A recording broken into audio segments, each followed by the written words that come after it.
Okay, example 6-4 is about a hydraulic jump in non-rectangular cross-section. So we know that we cannot use Belanger equation in non-rectangular cross-section because it's only specified for rectangular cross-section. So in terms of non-rectangular cross-sections, we can actually use the momentum equation and use the actual cross-section of the given cross-section. So the statement of example 6-4 is about a hydraulic jump that takes place in horizontal triangular channel.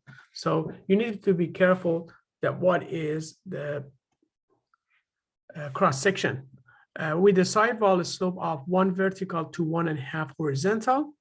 So the depth before and after the jump was measured as 0.3 meter and 1.25 meter respectively. So using momentum equation for non-rectangular cross sections, which you can find it in equation 6.39, calculate the discharge in the channel and also fluid number before and after the jump. So if we have a non-rectangular cross section, we can always use momentum equation as long as there is no additional object. There's no object in the jump, because then you need to calculate the force or add the force exerted from water to that object. So the cross-sectional area in triangular cross-section is my square, which m is the sidewall slope. So I have a1, a2, I can calculate because I know the depth. And then I can write momentum equation. So here I have momentum equation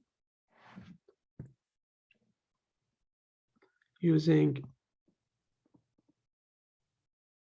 momentum equation. We have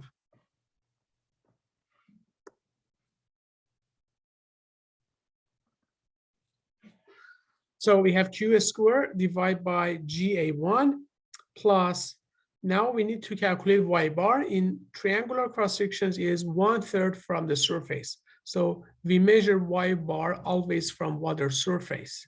And if you have a trapezoidal cross sections, you can do the same. You can calculate the center of mass of a trapezoidal cross section, and the measurement would be from water surface. And then in the right-hand side, you have the momentum function for the downstream section. So you can rearrange the equation, one unknown, and it's linear. So you can get discharge, which is 1.163 cubic meter per second, or 1,163 liter per second.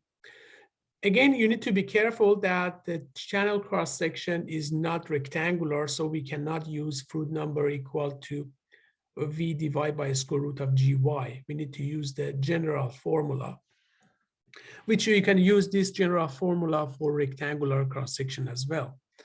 So we have q squared times 2my, which is the top width, divided by g my squared to the power of 3. And that gives me through the square. So you need to be careful that to take the square root after you do the calculation. So in section 1, you put all the value, you get the fluid number of 6.32, indicating that the flow is supercritical. So I can write here supercritical flow. And then if you do the same calculation for downstream sections, you will get subcritical flow.